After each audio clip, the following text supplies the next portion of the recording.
नमस्कार, India voice देख रहे हैं। मैं हूं आपके साथ पूजा झा। राबड़ी देवी के बाद सीबीआई की टीम ने बिहार के मुख्यमंत्री लालू प्रसाद यादव से आज पूछताछ की। 2 घंटे तक सीबीआई ने लालू प्रसाद यादव से आज पूछताछ की। सुबह मीसा भारती के आवास पर सीबीआई की टीम पहुंची थी और इस दौरान करीब 2 घंटे तक लालू प्रसाद यादव से सवाल जवाब किए गए। जमीन के बदले नौकरी देने के मामले में सीबीआई की टीम पूछताछ कर रही है। कल इस मामले में राबड़ी देवी से पूछताछ हुई थी। आज सीबीआई की टीम सुबह सुबह मीसा भारती के घर पहुंची, जहां पर लालू यादव से पूछताछ हुई। दोनों के बीच करीब 2 घंटे तक सवाल जवाब हुए। 2 घंटे बाद सीबीआई की पूछताछ खत्म हुई है। राबड़ी लालू के बाद अगला नंबर किसका है? मीसा भारती भी इस मामले में आरोपी हैं। 14 साल पुराना ये मामला है, जहां पर जमीन के बदले नौकरी का ये मामला है। और अब देखना होगा कि सीबीआई के रडार पर अगला कौन सा नेता है जिसके घर छापा पड़ सकता है या पूछताछ होगी। फिलहाल आज लालू यादव से 2 घंटे तक सीबीआई ने सवाल जवाब किए हैं। कल राबड़ी देवी से भी पूछताछ की गई थी। वहीं लालू यादव से पूछताछ को लेकर उनकी बेटी रोहिणी आचार्य ने एक ट्वीट भी किया है। रोहिणी का कहना है कि जबरन उनके परिवार को फंसाया जा रहा है, बेवजह परेशान किया जा रहा है। समय सब याद रखेगा, समय बलवान होता है और समय आने पर इसका जवाब दिया जाएगा।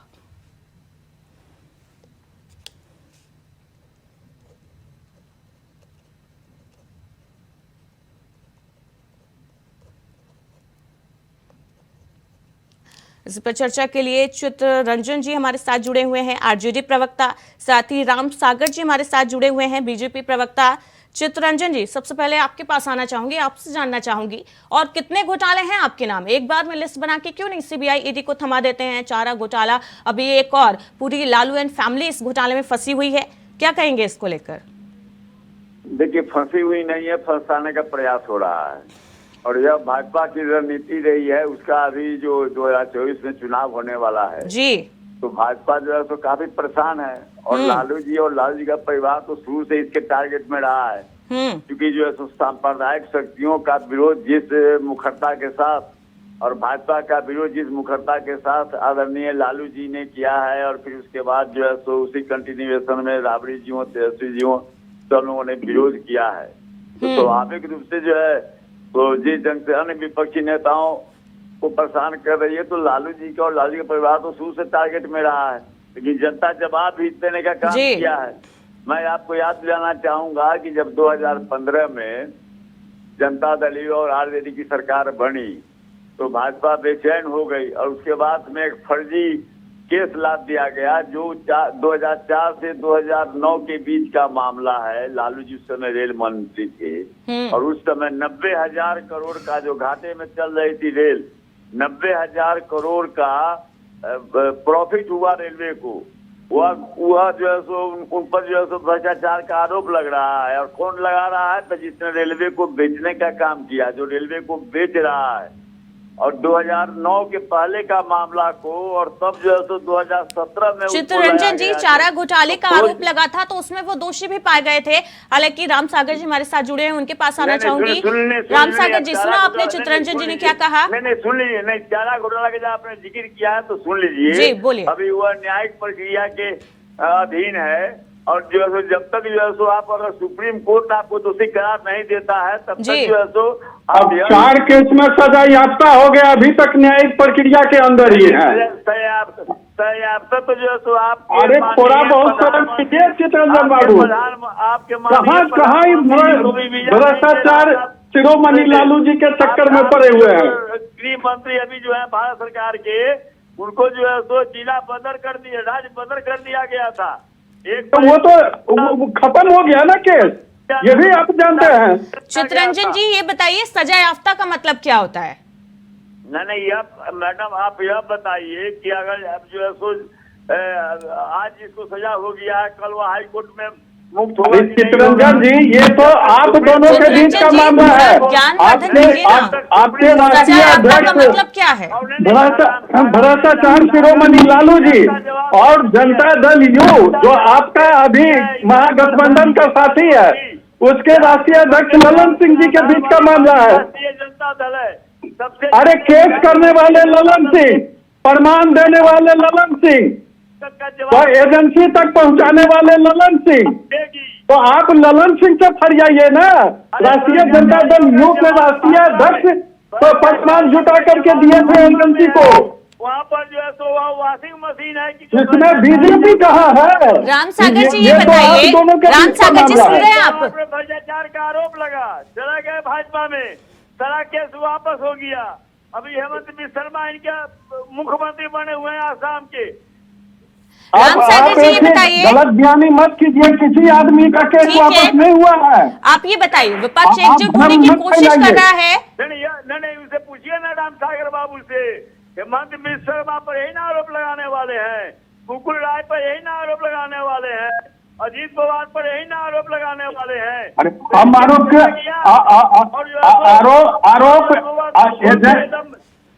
एजेंसी तय करती है। आपके ऊपर जो अभी आरोप है वो एजेंसी काम कर रही है। भोला राय जी से जो पूछताछ हुई है, भोला राय जी क्या क्या बयान दिए हैं, भोला राय जी से पूछिए।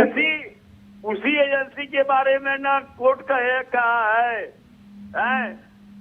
अरे इनके ऊपर तो चार्जशीट दाखिल हो गया है। 15 तारीख को अपने तो फंसे ही, पूरा परिवार को फंसा दिए लालू जी। अब लालू जी को समझाइए ना कि आप करप्शन करते थे तो आप ही करते, पूरे परिवार के को क्यों करप्शन में फंसा दिए, क्यों उनके नाम से लैंड लिखवा दिए, नौकरी देने के नाम पर जमीन लिखवाइएगा, अब फंसिएगा नहीं। सुन रहे हैं? अरे ये मोदी सरकार है, एक भी भ्रष्टाचारी नहीं बचेगा चित्ररंजन बाबू। आगे आगे और भी होगा। आपकी पार्टी जेल और बेल वाली पार्टी हो गई है ना। आप राष्ट्रीय अध्यक्ष ही भ्रष्टाचार शिरोमणि लालू को बनाए हुए हैं। आज कोर्ट को जो है कमेटी बनाना हटाइए, राष्ट्रीय अध्यक्ष से हटाइए, बनाइए किसी दूसरे को। जवाब देगी 2024 में। जनता जवाब दी है ना। 19 में शनि पर आउट किया है ना। अरे 19 में जनता शनि पर आउट किया है ना। लोकसभा में एकागो है, नाम लेवा है लोकसभा में एकागो। जनता तो जवाब दे दी है। 2024 के बाद लोकसभा में है। चित्ररंजन जी, आप ये बताइए, रोहिणी आचार्य कह रही हैं कि बेवजह परेशान किया जा रहा है, समय बलवान होता है, वक्त आने पर जवाब दिया जाएगा। कब आपका वक्त आएगा और कब जवाब देंगे आप? समय तो बलवान हो गई है और समय ही बता रहा आप है। ये बताइए ना, चारा घोटाला में आरोप लगे, दोषी पाए गए, अब फिर से आरोप लगे हैं, पूछताछ चल रही है, जवाब कब देंगे? उस समय भाजपा सरकार में नहीं थी, इन्हीं की सरकार थी। आज जो है सो सीबीआई और आईडी और ईडी का सहारा ले रहे हैं। जनता जब नकार रही है तो केंद्रीय एजेंसियों का मदद ले रहे हैं। राम सागर जी, केंद्रीय एजेंसियों के दुरुपयोग के आरोप तो आप पर लग ही रहे हैं। आप विपक्ष को एकजुट होने क्यों नहीं दे रहे हैं? विपक्ष एकजुट होने की कोशिश कर रहा है, लेकिन आप होने ही नहीं दे रहे हैं। कभी सीबीआई, कभी ईडी। सुनिए,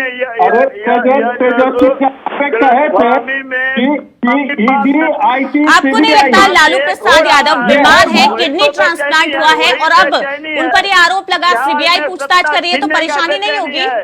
बिहार से जो इनकी विदाई हो गई, मैं तो डॉक्टर हूँ मैडम। एक बात जान लीजिए, ये कोर्ट के आदेश से हो रहा है। कोर्ट ने जारी किया है सम्मन, 15 को उनको जाना है जी, 15 का डेट दिया हुआ है और चार्जशीट दाखिल हो गया है। अरे इनको कहिए, लालू जी को समझाते ना कि पूरे परिवार के नाम से संपत्ति, नौकरी क्या है ये बताइए ना पहले। नौकरी लो और जमीन दो, एक नहीं करने के लिए। अरे चित्ररंजन बाबू साहब, जिसमें आपको 10 ज्यादा भी जाएंगे उनके ऊपर भी सम्मन जारी होगा। दूसरा तो बचा हुआ है, दूसरा जो जमीन दो और होटल दो वाला केस है, होटल भी दिया है ना, उसमें तो आपका तेजस्वी यादव का ही नाम है। ये तो पूरे परिवार को फंसा दिए लालू जी। अरे अपने तो चित्ररंजन जी जवाब दीजिए, पूरे परिवार को फंसा दिया है तो दोषी तो लालू जी है, पूरे परिवार को घोटाले में शामिल करवाने के लिए, फंसाने के लिए। तो लालू जी के ऊपर दोष नहीं देंगे ये लोग कि पूरे परिवार को लालू जी ने फंसा दिया है। जमीन खरीदवा करके अरे गवाह को आप चेतन करते न, कागज को कहाँ आप धमकी दीजिएगा। सारा चीज कागज में लिखा हुआ है। और जो सारा घोटाले में जो जेल में गए वही कागज की गवाही के वजह से चित्ररंजन जी, आदमी के गवाह आपको क्यों लगता है कि तो सीबीआई और ईडी का दुरुपयोग हो रहा है? क्यों आपको लग रहा है कि केंद्र के इशारे पर ये सब हो रहा है? क्या लालू यादव पर जो पहले आरोप लगे हैं वो शुद्ध नहीं हुए हैं? क्यों आपको लग रहा है कि केंद्र के इशारे पर सीबीआई काम कर रही है? मैडम वही सुन लीजिए। अरे पहले भी सारे घोटाले में भी ये कहा करते थे कि नहीं गलत कर रहा है एजेंसी। बाबू को सुनने का पेशेंस नहीं ना है, भाजपा के लोगों को सुनने का पेशेंस। बताइए, अब गलत बयानी कीजिएगा तो क्या कहेंगे? लालू जी को समझाएंगे कि काहे परिवार को फंसा दिए। जी ललन सिंह जी से पूछिए, ललन सिंह से पूछिए चित्ररंजन जी, जो वो राम सागर प्रमाण जी, दिए। आप दोनों हमारे साथ जुड़े, आप दोनों का बहुत बहुत शुक्रिया। खबरों में आगे बढ़ते हैं। राबड़ी देवी की बात, सीबीआई की टीम ने बिहार के पूर्व मुख्यमंत्री लालू प्रसाद यादव से पूछताछ की है। सुबह ही मीसा भारती के आवास पर टीम पहुंची थी, 2 घंटे तक सवाल जवाब किए। फिलहाल यहाँ पर एक छोटे से ब्रेक के लिए रुक रहे हैं, जल्द लौटेंगे। ब्रेक के बाद आपका स्वागत है। खबरों की ओर रुख करते हैं। उत्तर प्रदेश में उमेश पाल हत्याकांड पर पुलिस एक्शन मोड में है। पुलिस ने एनकाउंटर में 2 अपराधियों को मार गिराया। वहीं समाजवादी पार्टी के महासचिव राम गोपाल यादव ने ऐसी आशंका जताई कि अतीक के एक बेटे का एनकाउंटर भी अगले 1-2 दिन में हो सकता है। राम गोपाल ने कहा, अगर प्रदेश की व्यवस्था बदली तो सारे फर्जी एनकाउंटर की जांच होगी। हालांकि इस हत्याकांड के आरोपी अतीक अहमद ने खुद ऐसी आशंका जताई थी। उसके बारे में भी इस संबंध में सुप्रीम कोर्ट में एक याचिका दायर की गई है। राम गोपाल यादव ने क्या कुछ कहा वो आपको सुनवाते हैं। आरोपी नहीं मिल रहे हैं तो दबाव ऊपर से है कि मारो, तो जो पकड़ में आ जाएगा उसे मारेंगे। अभी तो अतीक के लड़के को पकड़ ले गए पहले ही दिन, 2 लड़कों पढ़ने वाले, उनमें से एक की हत्या हो जाएगी 1 आध दिन में। के बेटे को लेकर ये बड़ा गंभीर आरोप लगाया है यूपी पुलिस पर।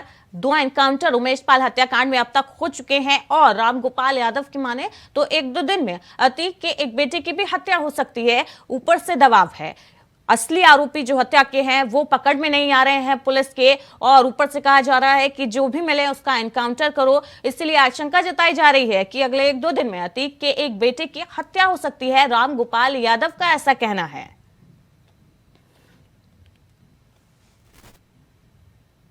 तो उमेश पाल हत्याकांड पर सपा नेता राम गोपाल यादव का ये बड़ा बयान सामने आया है। उन्होंने कहा है, अगर प्रदेश की सारी व्यवस्था बदली तो सारे फर्जी एनकाउंटर की जांच होगी। इसी खबर पर अखंड प्रताप शाही हमारे साथ जुड़े हुए हैं। अखंड, उमेश पाल हत्याकांड को लेकर राम गोपाल यादव ने एक बड़ा बयान दिया है। उन्होंने कहा है, अगले 1-2 दिन में अतीक के बेटे की हत्या हो सकती है। बड़ी आशंका उन्होंने जताई है और एक बड़ा आरोप भी यूपी पुलिस पर लगाया है। क्या कुछ अपडेट है इसको लेकर?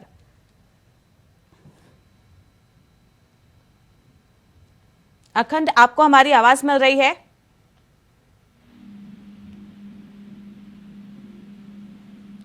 तो उमेश पाल हत्याकांड को लेकर यूपी पुलिस एक्शन मोड में है। अब तक पुलिस ने एनकाउंटर में इस हत्याकांड के 2 आरोपियों को ढेर कर दिया है। उस्मान की कल मुठभेड़ में ढेर किया गया है यूपी पुलिस की तरफ से। वहीं उमेश पाल हत्याकांड को लेकर समाजवादी पार्टी के महासचिव राम गोपाल यादव ने एक बड़ी आशंका जताई है और उन्होंने एक बड़ा आरोप भी पुलिस पर लगाया है और कहा है कि पुलिस के ऊपर से दबाव है कि असली आरोपियों को पकड़ो, और पुलिस के पास असली आरोपी नहीं है, इसलिए जो मिल रहा है उसका एनकाउंटर किया जा रहा है। आने वाले 1-2 दिन में अतीक अहमद के एक बेटे की भी हत्या हो सकती है। इस तरीके का महासचिव राम गोपाल यादव ने आशंका जताई है और ये एक बड़ा आरोप लगाया है, बड़ी आशंका जताई है। खबर राजधानी दिल्ली से है, जहां नई आबकारी नीति के दल बदल में फंसे मनीष सिसोदिया से ईडी पूछताछ कर रही है, जिसके विरोध में पूछताछ से पहले दिल्ली के मुख्यमंत्री अरविंद केजरीवाल ने सिसोदिया के बचाव में प्रेस कॉन्फ्रेंस कर मोदी सरकार और ईडी सीबीआई पर जमकर निशाना साधा। आज़ादी के 75 साल बाद एक ऐसा शख्स आया जिसने सरकारी अस्पतालों की दशा बदल दी। गली गली में मोहल्ला क्लिनिक बना के अच्छा और फ्री इलाज हर घर तक पहुंचाया। पूरी दुनिया को मोहल्ला क्लिनिक का एक नया मॉडल दिया। वो शख्स है सत्येंद्र जैन। और दूसरी ओर एक शख्स है जिसने भारत की जनता का खून पसीने से कमाया अरबों खरबों रुपया लूट लिया, बैंकों का और LIC का पैसा डुबो दिया। प्रधानमंत्री मोदी जी ने मनीष सिसोदिया और सत्येंद्र जैन जैसे देशभक्तों पे झूठे केस थोप के उनको जेल में डाल दिया और देश को लूटने वाले उस शख्स को गले लगा लिया। आज मैं बेहद चिंतित हूं, मनीष और सत्येंद्र की गिरफ्तारी को लेकर नहीं।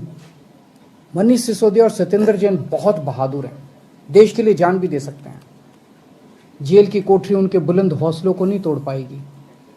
मैं चिंतित हूं आज देश की परिस्थिति को लेकर। जिस देश के प्रधानमंत्री लोगों को अच्छी शिक्षा और अच्छा इलाज देने वालों को तो जेल में डाल दें और देश को लूटने वालों का साथ दें, उस देश की स्थिति बहुत चिंताजनक है। वहां आम लोगों के लिए काम करने वाला और उनकी सुनवाई करने वाला कोई नहीं बचता। मैंने तय किया है कि मैं इस बार होली वाले दिन पूरा दिन देश के लिए ध्यान करूंगा, प्रार्थना करूंगा, पूजा करूंगा। अगर आपको भी लगता है कि प्रधानमंत्री जी ठीक नहीं कर रहे, अगर आप भी देश की स्थिति को लेकर। कोनराड संगमा ने मेघालय के सीएम के रूप में दूसरी बार शपथ ले ली है। उनके समारोह के दौरान पीएम मोदी, गृह मंत्री अमित शाह समेत बीजेपी के दिग्गज नेता मौजूद रहे। मेघालय विधानसभा चुनाव 2023 के लिए 27 फरवरी को मतदान हुआ था। 2 मार्च को त्रिपुरा और नागालैंड के साथ राज्य के चुनावी नतीजे सामने आए, जिसमें कोनराड संगमा की नेशनल पीपल्स पार्टी को 26 सीटों पर जीत मिली थी। तो मेघालय में एक बार फिर कोनराड सरकार स्थापित हुई है। आज कोनराड संगमा ने मुख्यमंत्री पद की शपथ ली है। 12 मंत्रियों का शपथ ग्रहण समारोह हुआ। इस शपथ ग्रहण समारोह में प्रधानमंत्री नरेंद्र मोदी भी मुख्य अतिथि के रूप में शामिल हुए हैं।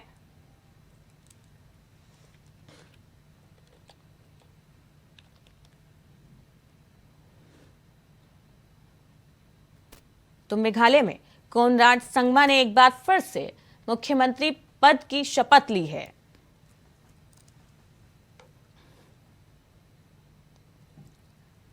रुक करते हैं यूपी का रायबरेली में पुलिस और बदमाशों के बीच मुठभेड़ हो गई। इस दौरान बदमाशों ने पुलिस पर गोली चलाई, जिसके बाद जवाबी कार्रवाई करते हुए पुलिस की गोली से 2 बदमाशों के पैर में गोली लग गई। दोनों शातिर बदमाश गौकशी के मामले में वांछित चल रहे थे।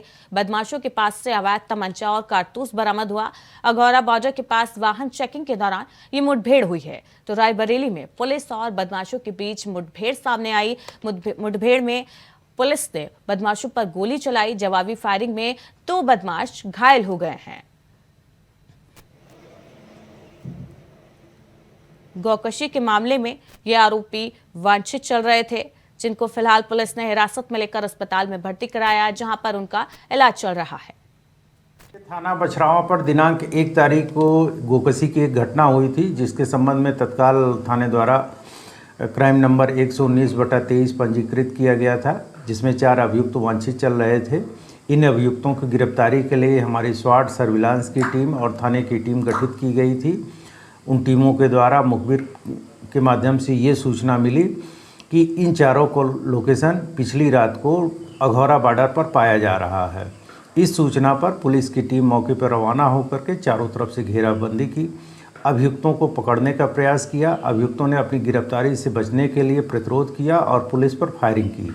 बचाव में पुलिस ने इन पे फायरिंग की, जिससे इनके पैर में गोली लगी।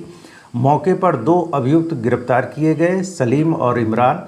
इनके पास से अवैध शस्त्र भी 2 तमंचे और कारतूस खोखा राउंड भी बरामद हुआ। इमरान नाम का एक व्यक्ति जिसकी उम्र लगभग 22 साल और दूसरा सलीम नाम का एक व्यक्ति जिसकी उम्र लगभग 48 साल है और बछरावा CSC से रिफर था, पुलिस लेकर आई थी। फायर आर्म इंजरी का केस है, उसे प्राथमिक उपचार करके भर्ती कर दिया गया है। सर्जन देख चुके हैं, बाकी सर्जन बता पाएंगे कि क्या सर क्या पैर पे गोली लगी थी? हाँ, पैर में गोली लगी। दोनों की? थाई में। दोनों की? दोनों के थाई में गोली लगी है। वहीं नागालैंड में भी एनडीपीपी के नेफ्यू रियो की अगुवाई में बनी सर्वदलीय सरकार आज शपथ ले ली है। नेफ्यू रियो 5वीं बार राज्य के मुख्यमंत्री बने हैं। नागालैंड के राज्यपाल ला गणेशन ने उन्हें पद और गोपनीयता की शपथ दिलाई। शपथ ग्रहण समारोह में प्रधानमंत्री नरेंद्र मोदी, केंद्रीय गृह मंत्री अमित शाह, बीजेपी अध्यक्ष जेपी नड्डा और असम के मुख्यमंत्री हेमंत बिस्वा शर्मा शामिल हुए। तो नागालैंड में भी आज नई सरकार का शपथ ग्रहण समारोह हुआ।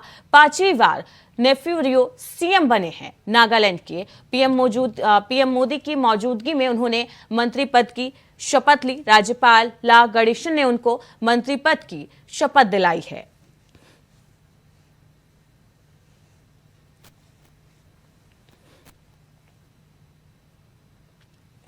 वहीं अमरोहा में एक दिल दहला देने वाला सड़क हादसा हुआ। हसनपुर थाना क्षेत्र के संभल रोड पर एक कार की टक्कर से एक छात्र की मौत हो गई। टक्कर इतनी जोरदार थी कि 25 फीट दूर जाकर हादसे में जो युवक शिकार हुआ है वो गिरा है। घटना सीसीटीवी कैमरे में कैद हो गई, जो कि सोशल मीडिया पर वायरल हो रहा है। दरअसल कक्षा 4 का छात्र सड़क पार कर रहा था और तभी यह हादसा हो गया। वहीं कार चालक मौके से फरार है फिलहाल, जिसके बाइक का पीछा करने पर भी उसके बारे में फिलहाल कोई अपडेट नहीं है। 9 साल के मासूम की मौत होने से घर में कोहराम मच गया है। तो अमरोहा में एक बड़ा सड़क हादसा सामने आया, जिसमें एक छात्र की वाहन से टक्कर लगकर मौत हो गई। हादसा इतना भयानक था, जो छात्र है वो 6 फीट ऊपर जाकर नीचे गिरा, जिससे उसकी मौत हो गई है। पूरी वारदात सीसीटीवी कैमरे में कैद हो गई। हिंदू रीति रिवाज का पारंपरिक रंगों का त्योहार होली आज से मनाई जा रही है। होली त्योहार को लेकर जनपद बहराइच के तमाम बाजार और शहरी क्षेत्र रंग बिरंगी पिचकारियों और रंगों से सजा हुआ नजर आया। लोग इस त्योहार को बेहतर तरीके से मनाने के लिए लगातार रंगों और पिचकारियों की खरीदारी करने में जुटे हैं। लोग महंगाई के दौर में भी रंगों को खरीदकर खुशियां तलाश रहे हैं। मेरा नाम ऋतिक मेघानी। सेल अच्छी है, कस्टमर का फीडबैक भी अच्छा है, कस्टमर्स भी अच्छे हैं और मार्केट भी है। ऐसा नहीं है कि मार्केट बैठी हुई है। कोरोना का बहुत बम्पर से चल रहा है। जैसे मेरे योगी मोदी कर रहे हैं अपने देश के लिए, और योगी जी जैसे जो है मुख्यमंत्री कर रखे हैं, ऐसा अपना जो है सब बनाए रखे। दंगा अंगा कहीं नहीं हो रहा है। और जैसे तेवर सरकार केंद्र की चल रही, जैसे उत्तर प्रदेश की चल रही है। तैयारियां क्या है भैया, महंगाई के हिसाब से अपने आप को सीमित संसाधनों के अनुसार चला रहे हैं अपना त्यौहार के अनुसार मद्देनजर रखते हुए। और कौन सी तैयारियाँ की गई? तैयारियाँ क्या है, बच्चों का त्यौहार है तो उसके लिए तो कुछ ना कुछ करना पड़ेगा, जो भी है। महंगाई के ऊपर क्या? महंगाई क्या है, महंगाई चल रही है, महंगाई कम हो जाएगी तो और त्यौहार अच्छे से बीतेगा। खबरों पे फिलहाल इतना ही। इंडिया वॉइस पर लगातार खबरें जारी हैं।